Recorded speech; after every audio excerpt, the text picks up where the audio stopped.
Hello दोस्तों, Radhe Radhe. Welcome to my YouTube channel Suman 7 star में आप सभी का स्वागत है। मैं आई हूँ वृंदावन और वृंदावन में आपको मैं सभी धार्मिक स्थान के दर्शन कराऊंगी और एक दिन में आप कैसे वृंदावन के सभी धार्मिक स्थान पे आप दर्शन कर सकते हैं वो आप इस वीडियो के माध्यम से जान सकते हैं। सुबह की हम शुरुआत करेंगे बांके बिहारी मंदिर के दर्शन से। श्री बांके बिहारी मंदिर भारत के प्रसिद्ध मंदिरों में से एक है और इसमें भगवान कृष्ण के एक रूप की पूजा की जाती है। श्री बांके बिहारी मंदिर की स्थापना के पीछे स्वामी हरिदास जी का महत्वपूर्ण योगदान है। वे भगवान कृष्ण के अनन्य भक्त थे और निधिवन में उनकी गहरी भक्ति के कारण भगवान कृष्ण और राधा रानी उनके सामने प्रकट हुए। मंदिर में स्थापित बांके बिहारी की प्रतिमा काले रंग की है और मान्यता है कि इसमें स्वयं भगवान श्री कृष्ण और राधा रानी समाये हुए हैं। बांके बिहारी जी का मंदिर यह एक ऐसी पावन भूमि है जिस भूमि पर आने मात्र से ही सभी पापों का विनाश हो जाता है। ऐसा आखिर कौन व्यक्ति होगा जो इस पवित्र भूमि पर आना नहीं चाहेगा तथा श्री बांके बिहारी जी के दर्शन कर अपने को कृतार्थ करना नहीं चाहेगा। बांके बिहारी की बाल रूप में पूजा की जाती है और उनकी प्रतिमा बहुत ही मोहक है। भक्त उन्हें देखते ही रह जाते हैं और भगवान अपने भक्तों के प्रेम में इतने लीन हो जाते हैं कि वे उनके पीछे मूर्ति स्वरूप में ही चल देते हैं। बांके बिहारी मंदिर में बार बार पर्दा लगाने का कारण यह है कि भक्तों को भगवान को लगातार निहारने से रोका जाए ताकि वे मोहित ना हो जाएं। बांके बिहारी का बाल स्वरूप इतना मोहक है कि भक्त उन्हें एकटक देखते रह जाते हैं जिससे उनका ध्यान भटक सकता है। इसीलिए बांके बिहारी मंदिर के दर्शन करते वक्त पुजारी बीच बीच में पर्दा डालते हैं ताकि भक्त भगवान को एकटक ना देख सके। दर्शन करने के पश्चात हम जाएंगे श्री राधा वल्लभ मंदिर जो कि बांके बिहारी मंदिर से बिल्कुल पास में है। श्री राधा वल्लभ जी मंदिर जिसे श्री राधा वल्लभ लाल जी मंदिर भी कहते हैं वृंदावन में स्थित है। यह एक बहुत ही ऐतिहासिक मंदिर है। यह मंदिर राधा वल्लभ संप्रदाय से संबंधित है। मंदिर के मुख्य देवता कृष्ण हैं, जिन्हें श्री राधा वल्लभ के रूप में पूजा जाता है जिसका अर्थ है राधा का पति, और उनके साथ एक मुकुट है जो देवी राधा की उपस्थिति का प्रतीक है। यह मंदिर राधा वल्लभ संप्रदाय के अनुयायियों के लिए एक महत्वपूर्ण धार्मिक स्थल है। यह मंदिर वृंदावन के सबसे पुराने और प्रसिद्ध मंदिरों में से एक है। यह मंदिर श्री राधा और श्री कृष्ण के प्रेम और भक्ति का प्रतीक है। हम लोगों ने राधा वल्लभ जी के दर्शन किए, बहुत ही अद्भुत दर्शन प्राप्त हुए। मान्यता है कि राधा वल्लभ जी भगवान शिव के हृदय से प्रकट हुए थे। भगवान शिव ने ब्राह्मण आत्मदेव को उनकी कठोर तपस्या और प्रार्थना से प्रसन्न होकर उन्हें राधा वल्लभ जी की मूर्ति दी थी। राधा वल्लभ जी श्री राधा और श्री कृष्ण के एकात्मक स्वरूप है। एक कहावत भी है, कहते हैं श्री राधा वल्लभ जी के दर्शन दुर्लभ कहे जाते हैं क्योंकि यह कहा जाता है कि हर किसी को इनके दर्शन नहीं होते। यह दर्शन केवल उन भक्तों को प्राप्त होते हैं जो सच्चे मन से भक्ति भाव से और प्रेम के साथ इनकी सेवा करते हैं। श्री राधा वल्लभ जी के दर्शन से सभी मनोरथ काम पूर्ण होते हैं और भक्त अपनी मनोकामनाएं लेकर मंदिर आते हैं। श्री राधा वल्लभ जी के हमें बहुत अच्छे दर्शन प्राप्त हुए और दर्शन करने के पश्चात हम जाएंगे श्री राधा रमण मंदिर। श्री राधा रमण मंदिर वृंदावन का एक महत्वपूर्ण मंदिर है जो भगवान कृष्ण को राधा रमण के रूप में समर्पित है। यह मंदिर वृंदावन के 7 मंदिरों में से एक है जिनमें श्री राधा वल्लभ जी और श्री गोविंद देव जी भी शामिल हैं। कहते हैं गोपाल भट्ट गोस्वामी को स्वप्न में भगवान कृष्ण ने नेपाल जाकर शालिग्राम शिला प्राप्त करने का निर्देश दिया था। काली गंडकी नदी में स्नान करते समय उनके जलपात्र में 12 शालिग्राम शिलाएं आ गई थीं। एक पूर्णिमा की रात जब उन्होंने शिलाओं को पूजा के बाद टोकरी से ढका तो अगली सुबह एक शिला से श्री कृष्ण की मूर्ति प्रकट हो गई। मंदिर में कृष्ण की मूल शालिग्राम देवता विराजमान है। राधा रमन का अर्थ है राधा का प्रेमी। दर्शन करने के पश्चात हम जाएंगे श्री राधा रास बिहारी अष्टसखी मंदिर जो कि रास्ते में ही पड़ता है। अष्टसखी मंदिर के अंदर हमने प्रवेश कर लिया है और प्रवेश करते ही मंदिर के दीवारों पर कृष्ण की लीलाओं का वर्णन है जो कि काफी अद्भुत और काफी सुंदर प्रतीत हो रहा है। वृंदावन में श्री राधा रास बिहारी अष्टसखी मंदिर सदियों पहले बनाया गया था और यह देश का एकमात्र मंदिर जो स्वर्गीय युगल और राधा जी की 8 सखियों को समर्पित है। श्री राधा रास बिहारी अष्टसखी मंदिर वृंदावन का नाम राधा रानी और भगवान कृष्ण के दिव्य प्रेम के नाम पर रखा गया है। यह वृंदावन के बांके बिहारी मंदिर के पास स्थित है। हम लोग जिस टाइम गए थे उस टाइम आरती हो रही थी, बहुत ही अद्भुत लग रहा था। यहाँ की आरती बहुत ही अद्भुत तरीके से हो रही थी और बहुत ही सुंदर लग रहा था।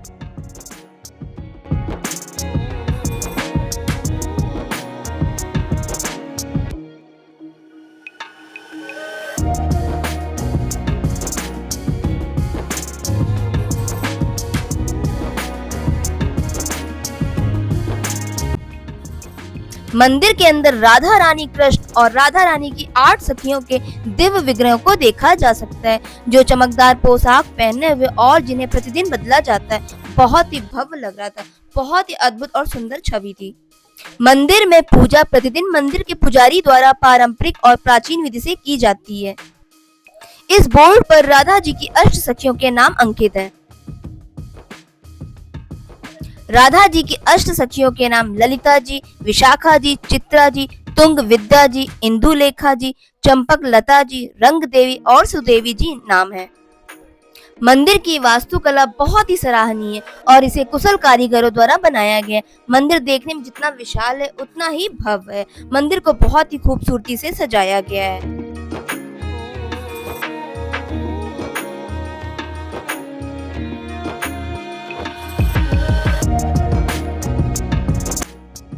अष्टसखी मंदिर के दर्शन करने के पश्चात हम आ गए हैं राधा मदन मोहन मंदिर, जो कि बहुत ही प्राचीन मंदिर है।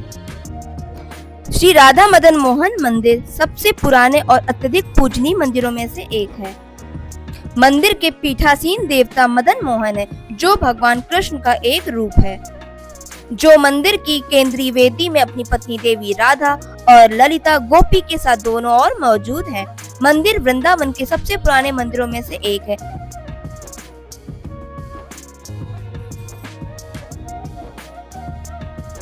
मंदिर नागर शैली की वास्तुकला में बनाया गया है।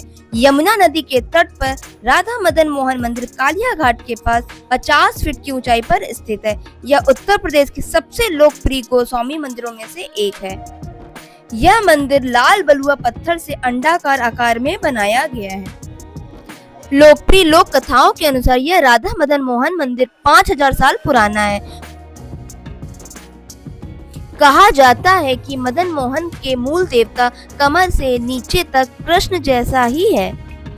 मंदिर के दर्शन करने के पश्चात हम जाएंगे यमुना घाट दर्शन, जो कि रास्ते में ही पड़ता है। यमुना घाट दर्शन की धार्मिक और सांस्कृतिक इतिहास काफी लंबी और महत्वपूर्ण है। यमुना नदी को एक पवित्र नदी माना जाता है और इसके तटों पर कई महत्वपूर्ण घाट और मंदिर स्थित है, जो धार्मिक और सांस्कृतिक रूप से महत्वपूर्ण है। यमुना नदी के किनारे स्थित घाट प्राचीन काल से ही महत्वपूर्ण रहे हैं और भगवान कृष्ण की लीलाओं की साक्षी हैं। यमुना घाट में कुछ समय व्यतीत करने के पश्चात कुछ ही दूरी पर आगे पड़ता है चीर घाट, जो कि हम चीर घाट पे जाने वाले हैं। चीर घाट वृंदावन का एक ऐतिहासिक घाट है, जो यमुना नदी के किनारे स्थित है और भगवान कृष्ण की लीलाओं से जुड़ा हुआ है। यह वह स्थान है जहां भगवान कृष्ण ने गोपियों के वस्त्र चुराए थे। यह एक प्रसिद्ध घटना है जो भगवान कृष्ण की शिक्षाओं को दर्शाती है। मान्यता है कि भगवान कृष्ण ने यहाँ गोपियों के निर्वस्त्र स्नान करने से रोकने के लिए उनके वस्त्र चुरा लिए थे। यह शिक्षा है कि स्नान करते समय वस्त्र पहनने चाहिए, क्योंकि जल देवता और पूर्वज भी मौजूद होते हैं। चीर घाट पर एक प्राचीन कदम का वृक्ष है, जो भगवान कृष्ण के समय से यहाँ मौजूद है। यह वृक्ष अजर अमर माना जाता है और इस पर भगवान कृष्ण के कदम के निशान भी हैं। चीर घाट को चैन या चैन घाट भी कहा जाता है, क्योंकि यहाँ भगवान कृष्ण ने केसी दैत्य को मारने के बाद आराम किया था। चीर घाट एक धार्मिक स्थान है और भगवान कृष्ण के भक्त यहाँ दर्शन करने और प्रार्थना करने आते हैं।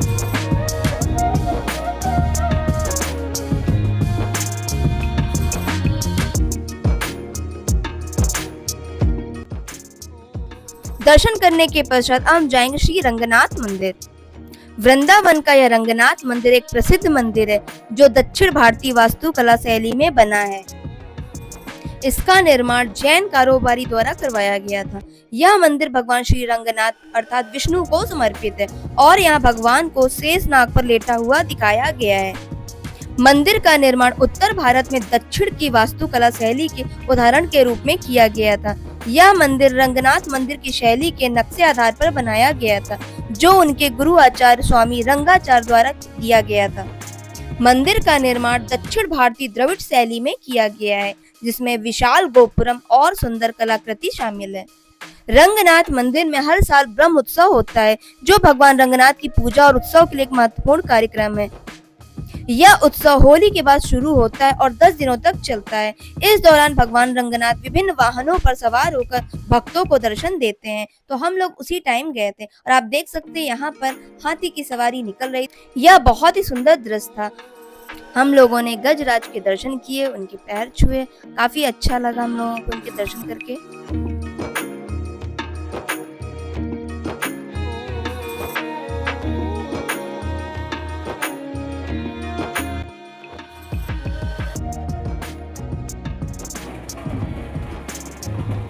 मंदिर से शुरू हुई सवारी बहुत ही गाजे बाजे के साथ शुरू होती है, जो बहुत ही अद्भुत लगता है।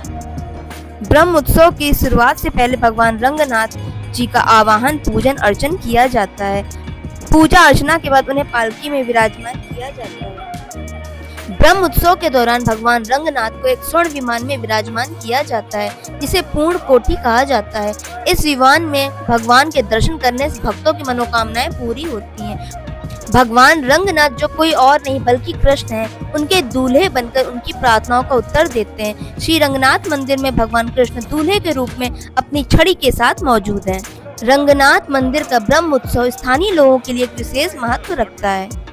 यह उत्सव भगवान रंगनाथ के प्रति भक्तों की श्रद्धा और भक्ति को प्रदर्शित करता है।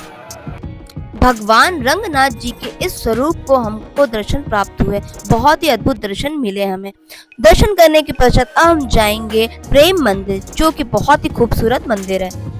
प्रेम मंदिर वृंदावन के मुख्य मंदिरों में से एक मंदिर है, जो भगवान राधा कृष्ण और सीताराम को समर्पित है। यह मंदिर जगत गुरु कृपालु महाराज द्वारा संस्थापित और संचालित किया जाता है। प्रेम मंदिर का परिसर इतना भव्य और इतना विशाल, बहुत ही अद्भुत लगता है। मंदिर की संरचना प्राचीन भारतीय वास्तुकला को दर्शाती है और सफेद इटालियन संगमरमर से बनी हुई है, जो बहुत ही सुंदर दिखता है। प्रेम मंदिर दुनिया भर से यात्री और श्रद्धालुओं को आकर्षित करती है। इस मंदिर में जटिल नक्काशी, भगवान कृष्ण और राधा की मूर्तियां जो रात में बहुत ही सुंदर जगमगाने लगती है। इस मंदिर को देखने और भगवान राधा कृष्ण के दर्शन करने लोग देश विदेश से लोग वृंदावन आते हैं। प्रेम मंदिर की खूबसूरती रात में और भी बढ़ जाती है, क्योंकि यहाँ पर मंदिर कई प्रकार की लाइटों से जगमगा उठता है। मंदिर के अंदर विभिन्न प्रकार की झांकियां जो बहुत ही सुंदर है। अगर आपको प्रेम मंदिर का फुल वीडियो देखना है तो आप मेरे चैनल में विजिट कर सकते हैं। वहां पर आपको प्रेम मंदिर की पूरी डिटेल दिख जाएगी।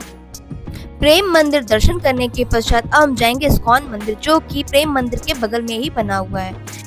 इस्कॉन मंदिर की स्थापना श्रील प्रभुपाद द्वारा की गई थी, जो इस्कॉन संगठन के संस्थापक आचार्य थे। यह मंदिर वृंदावन में बनाया गया, जो भगवान श्री कृष्ण की लीला भूमि है। मंदिर का उद्देश्य लोगों को भगवान श्री कृष्ण के प्रति भक्ति की ओर प्रेरित करना और वैदिक संस्कृति का प्रचार करना है। इस मंदिर में भगवान श्री कृष्ण और राधा रानी की सुंदर मूर्तियां स्थापित है, जिनकी प्रतिदिन भव्य आरती और पूजा होती है। इस्कॉन मंदिर, जिसे श्री कृष्ण बलराम मंदिर के नाम से भी जाना जाता है, यह मंदिर कृष्ण और बलराम को समर्पित है, जिन्हें विष्णु के अवतार के रूप में पूजा जाता है। इस्कॉन मंदिर को अंग्रेजों के मंदिर के नाम से भी जाना जाता है।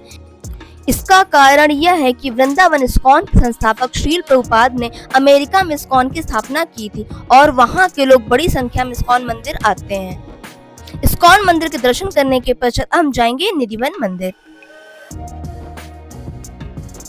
निधिवन मंदिर वृंदावन का एक प्राचीन और रहस्यमय स्थल है, जहां मान्यता है कि भगवान श्री कृष्ण और राधा जी रात में रास रचाते हैं। निधिवन एक तुलसी वन भी है और राधा कृष्ण की लीलाओं के लिए प्रसिद्ध है। यहाँ स्वामी हरिदास जी की समाधि और बांके बिहारी जी का प्रकट स्थल भी है। निधिवन वृंदावन में राधा कृष्ण की लीलाओं के लिए प्रसिद्ध है और इसे पवित्र वन माना जाता है। मान्यता है कि निधिवन में भगवान श्री कृष्ण और राधा जी रात में रास लीला करते हैं और इस रास लीला को देखने वाले या तो पागल हो जाते हैं या फिर उनकी मृत्यु हो जाती है। निधिवन को तुलसी के वन के नाम से भी जाना जाता है। यहाँ तुलसी के बहुत सारे पौधे पाए जाते हैं। निधिवन के वृक्ष एक दूसरे से लिपटे हुए और किसी भी वृक्ष का तना सीधा नहीं है। निधिवन में रात में प्रवेश करने की मनाही है, क्योंकि मान्यता है कि रासलीला को देखने वाला पागल हो जाता है, इसलिए रात में यहाँ प्रवेश वर्जित है। निधिवन के वृक्षों का रहस्य भी है, जो एक दूसरे से लिपटे हुए और नीचे की ओर झुके हुए हैं। वह रात में गोपी और गोपिका बनकर रात में रासलीला करते हैं। कहा जाता है कि निधिवन में आज भी भगवान श्री कृष्ण गोपियों के साथ महारास करते हैं।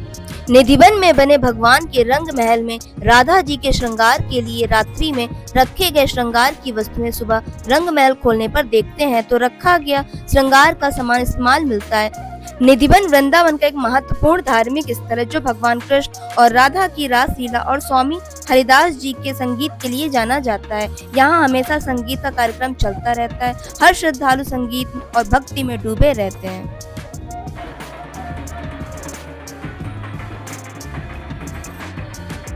आई होप आपको मेरी वीडियो हेल्पफुल लगी होगी। अगर आपने मेरे चैनल में फर्स्ट टाइम विजिट किया है, मेरे चैनल को लाइक, सब्सक्राइब, शेयर जरूर करिएगा। मिलते हैं नेक्स्ट वीडियो में, तब तक के लिए राधे राधे।